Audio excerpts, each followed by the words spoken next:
I declare before you all that my whole life, whether it be long or short, shall be devoted to your service and to the service of our great imperial family to which we all belong. In a way, I didn't have an apprenticeship. My father died much too young, and so it was all a very sudden kind of taking on and making the best job you can. It's a question of accepting the fact that here you are and it's your fate.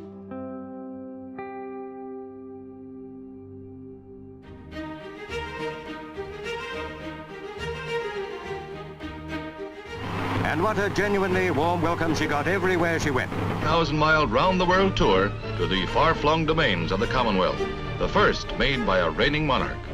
Germany's warm welcome to Her Majesty and Prince Philip, the first visit by a British monarch for over 50 years. Another royal tour, this time to Ghana. A lightning visit to northern France. Another port of call, another official welcome ahead. On to New Zealand, with a Maori choir singing a welcome.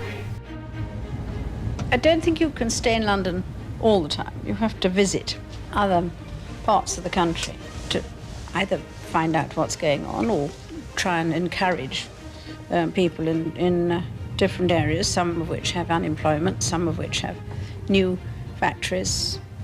And I think the possibility of meeting more people is very important. Set in motion the nationwide celebrations of Her Majesty Queen Elizabeth's Silver Jubilee. 25 eventful and glorious years.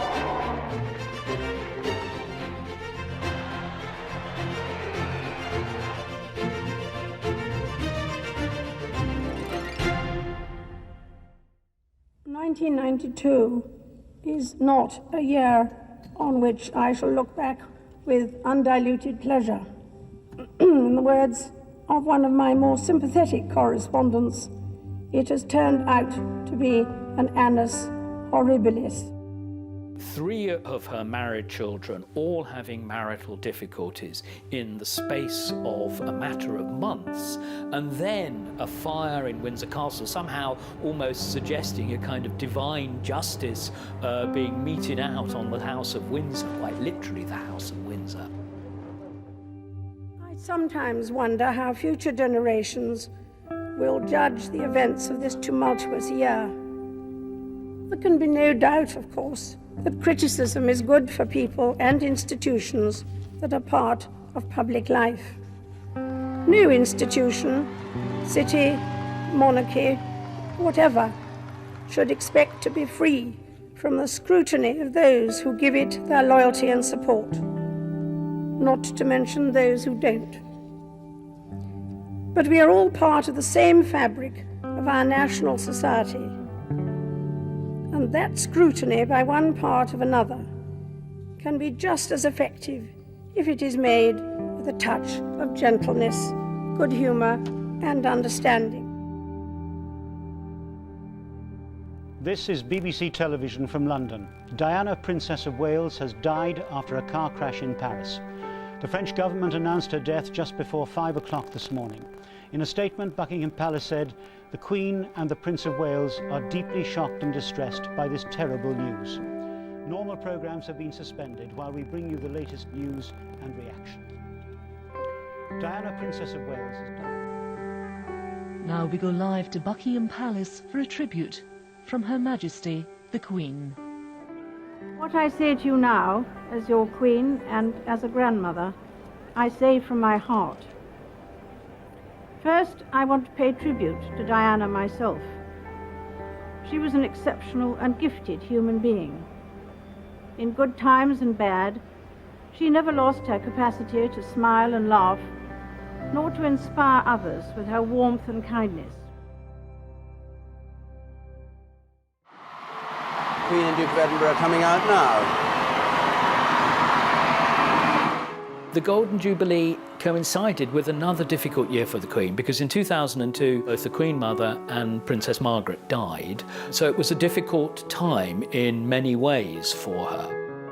Change has become a constant. Managing it has become an expanding discipline. The way we embrace it defines our future. Well, just days after giving what has been described as a car crash interview on television, Prince Andrew on Wednesday, in a statement, said that he would be stepping down from royal duties for the foreseeable future.